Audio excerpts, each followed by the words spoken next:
Hai semua, selamat datang di materi perkuliahan pengembangan produk dari program studi D4 Manajemen Pemasaran Politeknik Negeri Bandung. Pada kesempatan kali ini saya akan menjelaskan materi perkuliahan chapter 10 yaitu the full screen. Jadi tahapan ini adalah bagian ketiga dari tahapan evaluasi konsep. Tahapan ini merupakan teknik untuk screening dan evaluasi konsep yang sudah diuji di konsep testing. Tahapan ini juga penting untuk sebagai media berkomunikasi dengan divisi lain. Nah, pada tahapan full screen ini menjadi penting jika mengingat beberapa hambatan seorang manajer dalam memilih konsep produk terbaik. Pada beberapa industri manufaktur, seorang manajer produksi diharuskan mengetahui puluhan portofolio produk untuk dievaluasi.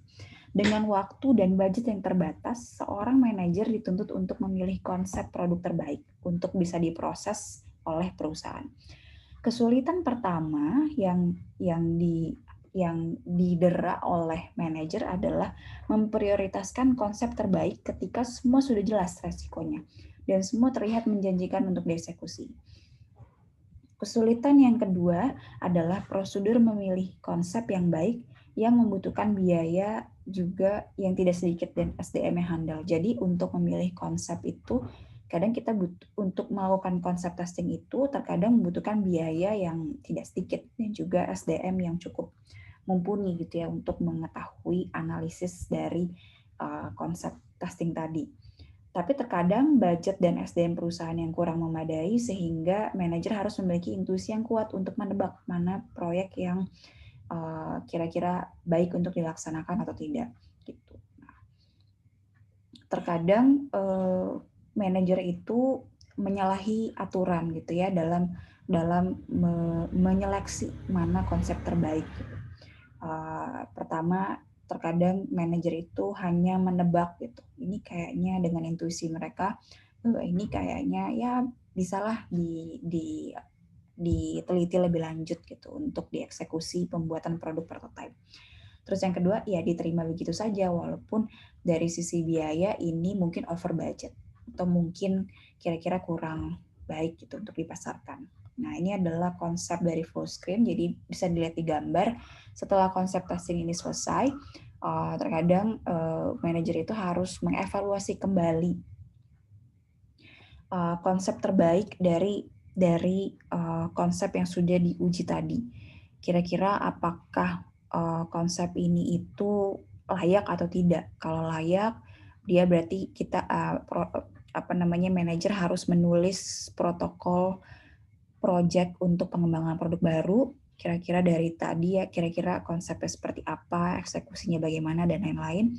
Tapi kalau tidak, ini bisa saja masuk dalam tahap reject dan tidak dieksekusi lagi ke depannya, atau mungkin dimodifikasi untuk menjadi produk yang lebih baik lagi. Gitu. Nah, jadi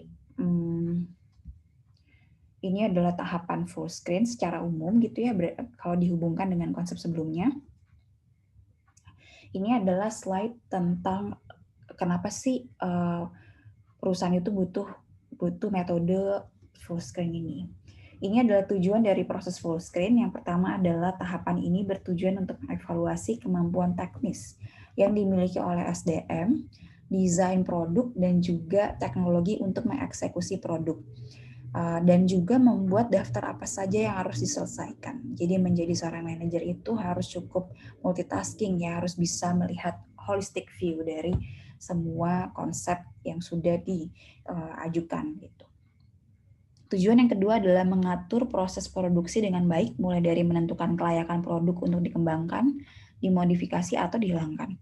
Yang ketiga adalah memfasilitasi kemudahan komunikasi dengan berbagai divisi yang akan mengeksekusi proses pembuatan produk. Jadi ini sangat penting untuk berkoordinasi dengan divisi lain, gitu ya. Lalu ini screening ini adalah cara-cara metode full screen. Nah, yang pertama ini adalah judgment atau managerial opinion. Jadi setelah konsep testing selesai, mungkin kalau untuk UMKM kecil, usaha-usaha berskala mikro maupun kecil, mungkin hanya managerial opinion aja dibutuhkan.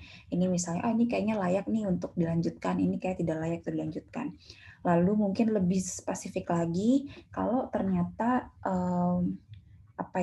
kalau ternyata konsep dari produk ini tuh sebenarnya sudah banyak dikenal oleh masyarakat, tapi manajer ini tuh masih belum yakin bahwa konsumen ini akan menyukai produk yang akan dikeluarkan atau akan menyukai konsep produk yang akan dikeluarkan. Sehingga dalam metode full screen yang kedua ini harus menyertakan sales forecasting. Yang ketiga adalah scoring models. Ini cara paling simple dan juga informatif untuk memilih konsep terbaik. Nah, selanjutnya saya akan menjelaskan tentang scoring model. Nah, jadi ini adalah bentuk gitu ya, scoring models. Nah, jadi apa sih yang di scoring? Yang di scoring itu adalah faktor-faktor yang memungkinkan produk ini akan sukses gitu. Nah, faktor yang pertama ini adalah faktor technical, faktor teknis dari sisi proses, dari sisi memproses produk itu sendiri. Yang kedua adalah faktor komersial, bagaimana produk ini akan dipasarkan. Nah, namun dari kedua faktor ini ada faktor penting yang harus diperhitungkan gitu, yang menyangkut kedua aspek ini. Yang pertama adalah faktor finansial, aspek finansial. Apa sih yang dilihat dari perusahaan? Perusahaan itu harus mengevaluasi kembali laporan laba rugi perusahaan ketika menyusun scoring factor models ini. Gitu. Nah, dari seorang manajer itu harus bisa membuat asumsi kira-kira berapa profit perusahaan yang bisa memenuhi kedua biaya ini. Biaya untuk mengeksekusi dan juga biaya untuk memasarkan. Gitu. Nah, kira-kira kisaran profitnya berapa? Gitu ya. Nah, ini juga bukan hanya berlaku untuk ketika konsep testing maupun pembuatan prototype, tapi berlaku hingga dia peluncuran produk. Nah, asumsi keuangan ini yang terkadang paling sulit untuk diyakinkan. Namun, manajer masih bisa meyakinkan konsep ini layak atau tidak untuk dikembangkan berdasarkan penilaian kualitatif terhadap kesuksesan dari teknis maupun komersial. Nah, ini adalah bagannya bahwa dari sini seorang manajer itu harus bisa menentukan mungkin flowchart ya, profit kira-kira berapa persen ke teknikal, berapa persen ke komersial. Nanti komersial ini budgetnya itu akan didistribusikan ke apa, dan apa. Lalu misalnya dari sini faktor apa saja yang perlu dipertimbangkan. Nah, dari sini ini adalah contoh scoring model di industri manufaktur. Nah, ini adalah faktor-faktor yang dipertimbangkan ya, faktor teknikal sama faktor komersial. Selanjutnya, ini adalah bentuk-bentuk naratif dari skala yang diuji dalam mengukur kualitas faktor yang diuji. Nah, ini adalah bentuk dari scoring model. Jadi tadi kan faktor-faktor yang sudah dijabarkan ya, faktor teknikal itu apa aja. Lalu di sini adalah kira-kira kualitas apa saja yang dinilai dari faktor-faktor ini. Misalnya technical task difficulty. Dari skala 1 sampai 5, kira-kira manajer itu harus bisa menentukan kira-kira tuh secara teknis dia berada di kuadran apa, di skala berapa. Nah, ini skornya, lalu ini weight di sini mungkin kira-kira kalau di ranking gitu ya, kalau di ranking itu dari semua faktor kira-kira di ranking berapa. Nah, ini adalah detail dari faktor-faktor kesuksesan yang bisa menjadi pertimbangan ketika menilai konsep produk. Teman-teman bisa belajar sendiri, bisa baca bukunya. Memang tidak semua faktor kesuksesan. Jadi seorang manajer itu harus memprioritaskan kira-kira faktor teknis apa saja yang paling menentukan keberhasilan produk untuk dikembangkan. Nah, itu tadi 3 cara untuk membuat mengevaluasi konsep ya kan, dan juga menentukan konsep terbaik. Nah, ini adalah 3 cara selanjutnya. Yang pertama adalah profile sheet, yang kedua adalah screening model, ketiga adalah expert system atau menggunakan metode analytical hierarchy proses. Nah, ini adalah profile sheet gitu ya. Jadi tadi dari faktor-faktor yang kesuksesan tadi itu di screening di awal, kira-kira skornya berapa dari sisi market size, berapa, nanti dibuat kira-kira distribusinya dari semua kekhususan ini tuh berada pada kuadran berapa. Gitu. Nah, ini adalah screening model. Jadi pada metode ini, metode ini mirip dengan metode scoring yang sudah dijelaskan tadi, namun berbeda tujuan. Jika metode scoring mengukur secara kuantitatif seberapa berat faktor-faktor kunci yang menjadi prioritas penentuan konsep, namun pada metode screening model, semua itu diukur secara kualitatif dengan menentukan titik lemah yang harus diperbaiki sebelum memulai prototype. Jadi metode screening itu bersifat kualitatif dan tujuan dari model ini adalah mengidentifikasi titik lemah yang harus diperbaiki sebelum menyetujui produk baru. Gitu ya. Jadi bentuknya yes or no question. Nah, apa sih yang di screening gitu ya dari kriteria konsep produk tadi? Yang pertama adalah bentuk kriteria yang wajib ada, yang kedua adalah yang seharusnya ada. Nah, ini bentuk dari screening model. Jadi bentuknya itu teman-teman sendiri yang harus mempelajari. Bahkan sebenarnya pasti setiap industri itu pasti punya protokol sendiri yang mungkin berbeda-beda, yang spesifik. Gitu. Bisa jadi dalam penentuan full screen ini menggunakan dua metode, kualitatif dan juga kuantitatif. Nah, ini bisa dilihat bentuknya seperti ini.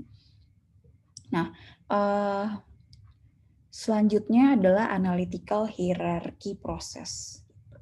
Nah, jadi metode sebelumnya itu lebih banyak mengambil informasi dari internal perusahaan. Nah, pada metode ini yaitu AHP,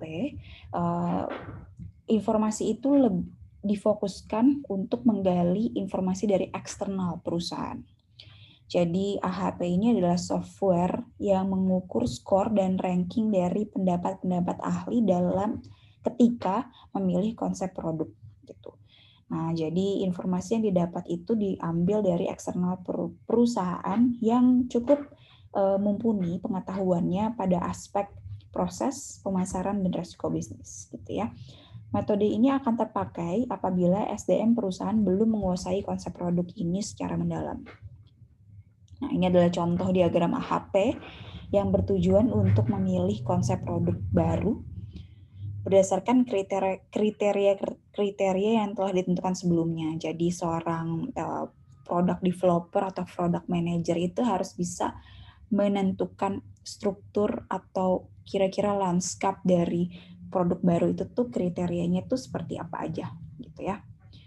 Mulai dari resiko keuangan, terus ketidakpastiannya, lalu mungkin market fit dan juga tech fit gitu ya, juga teknologi fit. Ini setelah diagram terbentuk dan terus lalu juga diskusi dengan ahli gitu ya, manajer akan memberi bobot nilai pada setiap pendapat ahli berdasarkan subtopik yang sudah disebutkan pada diagram. Gitu. Jadi misalnya pada diagram pada subtopik dollar risk, kira-kira manajer harus bisa nanya nih, kira-kira nih akan kira-kira dari sisi ini akan terlalu biayanya tuh besar atau tidak, kira-kira beresiko atau tidak. Nah, nanti manajer harus bisa menilai bagaimana pendapat dari para ahli itu gitu. Nah, tentunya ini penilaiannya juga harus objektif berdasarkan pendapat ahli.